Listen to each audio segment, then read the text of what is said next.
Bonjour à tous. Bon, vous avez remarqué, dans la vie, il y a quand même des trucs vachement incroyables. Mais vraiment incroyables. Par exemple, il paraît que Beethoven, il était tellement sourd que toute sa vie, il a cru qu'il faisait de la peinture.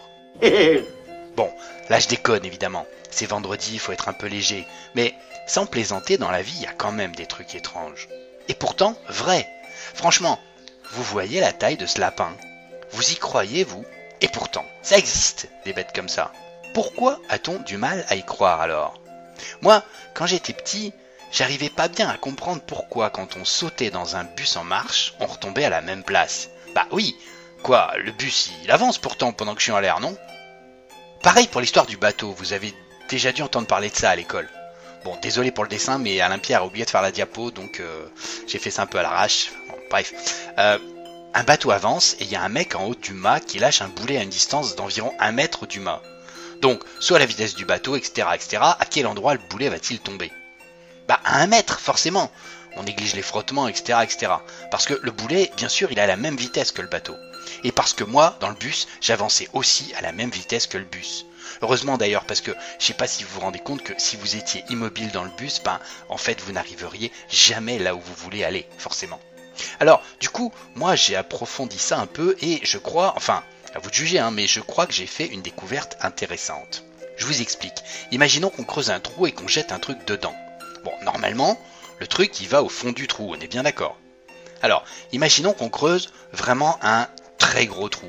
Voilà, on arrive avec un objet, disons une saucisse de morteau, parce que ça faisait longtemps, et on creuse. Alors, comme on n'est pas feignant, on creuse et on creuse de part en part. Et puis, on jette notre saucisse de morteau dedans. Alors, j'ai fait un rapide calcul, en négligeant les frottements, etc. La saucisse, elle est attirée par le centre de la Terre. Donc, elle va accélérer jusqu'à environ 8000 mètres par seconde. Ouais, c'est beaucoup pour une saucisse, mais je vous assure que c'est ça.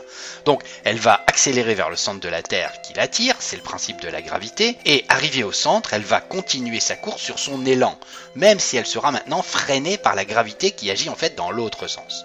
Elle va donc aller de moins en moins vite, jusqu'à ressortir de l'autre côté du trou. En gros, d'après mes calculs, le trajet durerait sur une belle grosse morteau approximativement 42 minutes. Sauf que, en sortant du trou, qu'est-ce qui se passe? Elle a perdu tout son élan, la saucisse. Alors, du coup, elle se retrouve à nouveau attirée par le centre de la Terre. Et donc, elle retombe et ça recommence. Et on vient d'inventer le mouvement perpétuel. Alors, je sais, on est loin du poker. En fait, non, pas vraiment. Vous n'avez pas l'impression d'avoir, vous, des schémas de pensée et de les appliquer parfois un petit peu, disons, dogmatiquement? Ici, vilain a toujours R. Ici, vilain n'a jamais la dame. Ah, quoi? Je vais quand même pas jeter As-Roi. Si on jette As-Roi, on joue quoi alors? Etc., etc. Bah oui, mais là je suis obligé de call. Bref, vous avez compris. Le conseil de la semaine, ça sera de sortir de vos schémas. En fait, il trouble votre réflexion. Il faut comprendre comment les choses fonctionnent. Et pour cela, on a besoin de la théorie, bien sûr. Alors, la théorie, il faut l'apprendre, on est d'accord. Mais ensuite, une fois qu'on l'a comprise, cette théorie, il faut en sortir, s'adapter, penser par soi-même. Et ne pas seulement appliquer des pensées en boîte, prédigérées. Sinon, on ne progresse pas. Et en plus, on est parfaitement prévisible. Et ça marche au poker comme dans tous les autres domaines.